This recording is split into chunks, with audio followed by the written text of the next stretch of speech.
Hello बच्चों, let's see this question. The question says that consider the following statements with respect to DNA fragmentation. पहला statement क्या है? Gel electrophoresis and elution are two important processes. Second, after staining with ethidium bromide, it has to be exposed to UV light. Choose the correct option. Options क्या है हमारे पास? पहला option क्या है? Statement 1 is correct but 2 is incorrect. B, statement 1 is incorrect but 2 is correct. C, both statements are correct and D, both statements are incorrect. तो यहाँ पे question में हमसे डीएनए फ्रैगमेंटेशन के बारे में पूछा है. पहले हम देखते हैं कि जेल इलेक्ट्रोफोरेसिस होता क्या है. ठीक है, जेल इलेक्ट्रोफोरेसिस, ठीक है, it is a laboratory method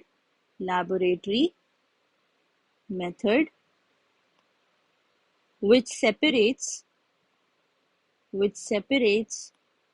the mixtures of DNA, RNA और proteins on molecular size basis. ठीक है, तो किस बेसिस पे है? मॉलिक्यूलर साइज पे, कि जिसका जितना मॉलिक्यूलर साइज होगा उस हिसाब से ये सेपरेट हो जाएंगे. ठीक है, अगर हम देखें कि इल्यूशन क्या होता है, इल्यूशन, तो इल्यूशन मीन्स क्या होता है? एक्सट्रैक्टिंग द डीएनए सेगमेंट्स या डीएनए फ्रैगमेंट्स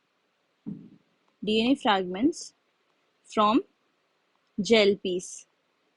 ठीक है, फ्रॉम जेल पीस. तो बेसिकली क्या है कि जेल इलेक्ट्रोफोरेसिस में क्या होता है, हम क्या करते हैं, एनोड और कैथोड लेते हैं. ठीक है, चार्ज के बीच में अगार जेल में हम डीएनए के फ्रैगमेंट्स रख देते हैं वेल्स बना के. ठीक है, वेल्स बनाते हैं और उनमें डीएनए के फ्रैगमेंट्स हम रख देते हैं. तो जब यहाँ पे चार्ज होता है, जैसे यहाँ पे प्लस और यहाँ पे माइनस है, ठीक है, और सिंस हमें पता है कि डीएनए क्या है, नेगेटिवली चार्ज है. ठीक है, नेगेटिवली चार्ज, तो यहाँ पे मान लो कि ये प्लस है, ठीक है, और ये क्या है, माइनस. तो डीएनए क्या है, नेगेटिवली चार्ज है.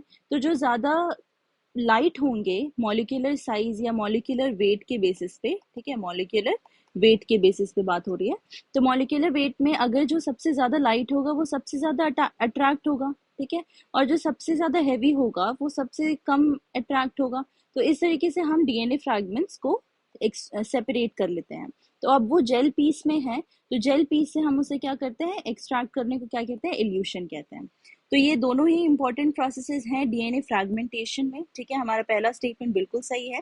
सेकंड स्टेटमेंट क्या है कि after staining with ethidium bromide, अब डीएनए जेल पीस में है, मान लो ये जेल है हमारा, ठीक है, जेल है, और इसके अंदर क्या है, डीएनए के फ्रैगमेंट है. तो ये डीएनए की फ्रैगमेंट विजिबल नहीं होती है. ठीक है, तो इसको विजिबल करने के लिए क्या करते हैं, हम इसे स्टेनिंग करते हैं इथीरियम ब्रोमाइड से. ठीक है, और फिर इसे यूवी रेज में एक्सपोज कर देते हैं, जिससे क्या कलर आता है, ऑरेंज रेडिश कलर आता है, ऑरेंज रेड कलर आता है इसमें. ठीक है, जिस तरीके से हम डीएनए के फ्रैगमेंट्स को देख पाते हैं आसानी से. तो यहाँ क्या लिखा है कि after staining with ethidium bromide it has to be expose to UV light. तो ये बिल्कुल सही है, क्योंकि इथीरियम ब्रोमाइड से स्टेन करने के बाद इसे हम क्या करते हैं, यूवी लाइट में एक्सपोज करते हैं, जिससे ये कलर आता है. ठीक है, तो हमारा सेकेंड स्टेटमेंट भी सही है. तो चूज द करेक्ट ऑप्शन. हमारा स्टेटमेंट कौन सा ऑप्शन सही हो जाएगा, बी. ए क्या है, statement 1 is correct but 2 is incorrect. तो हमारा ये ऑप्शन गलत है, क्योंकि दोनों स्टेटमेंट सही हैं. ये भी ऑप्शन गलत है, तो हमारा करेक्ट ऑप्शन क्या है, सी. ठीक है, C is the correct option, that is both statement 1 and 2 are correct. D भी गलत है हमारा, बिकॉज दोनों स्टेटमेंट इनकरेक्ट नहीं है, करेक्ट है. Hope you understood the concept. All the best, thank you.